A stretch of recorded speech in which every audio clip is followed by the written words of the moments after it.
कृष्णाय वासुदेवाय हरये परमात्मने प्रणतः क्लेशनाशाय गोविन्दाय नमो नमः। Good morning everyone. Today is a very special day. We are celebrating Sri Krishnashtami, and to make our celebration even more beautiful, we have a very special guest, Veda Venkat ma'am. Ma'am is a wonderful Veena artist. She was born in Tamil Nadu, grew up in Kerala and started learning the Veena when she was just 16. She has learned from great gurus, performed with famous musicians, and has even taught many students to play this beautiful instrument. Ma'am loves the Veena just like little Krishna loves his flute. Today she is going to play the Veena for us and fill the air with sweet music. Friends, let's welcome her with a big smile and a big round of applause. Veda Venkat ma'am. I'm very happy and thank you for that wonderful introduction. First we will start with a Ganesha song. I think you are all familiar with the song. So if you are familiar, you can sing along when I play. Okay?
going to discuss with you regarding music.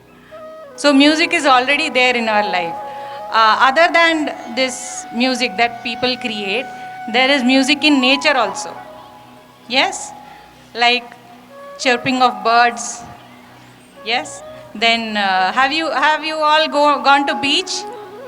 Yes? The waves, the sound of waves is also music, right? Then the whooshing of wind. Yes? Then the rain. You like the rain? Yes? You enjoy rain? So that is also music.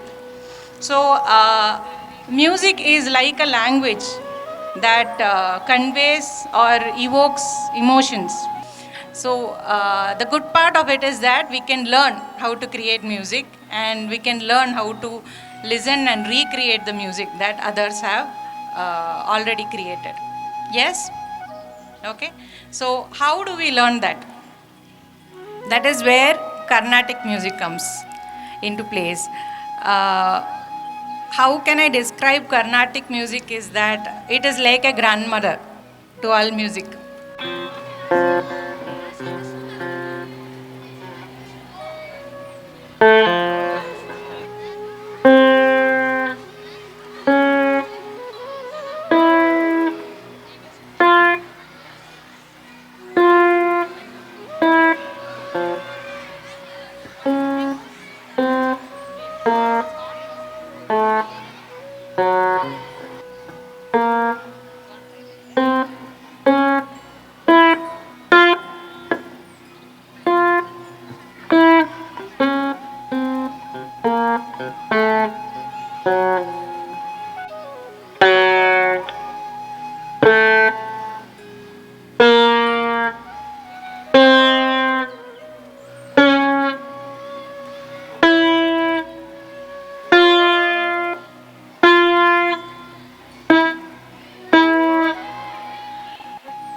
Very good, Dhriti.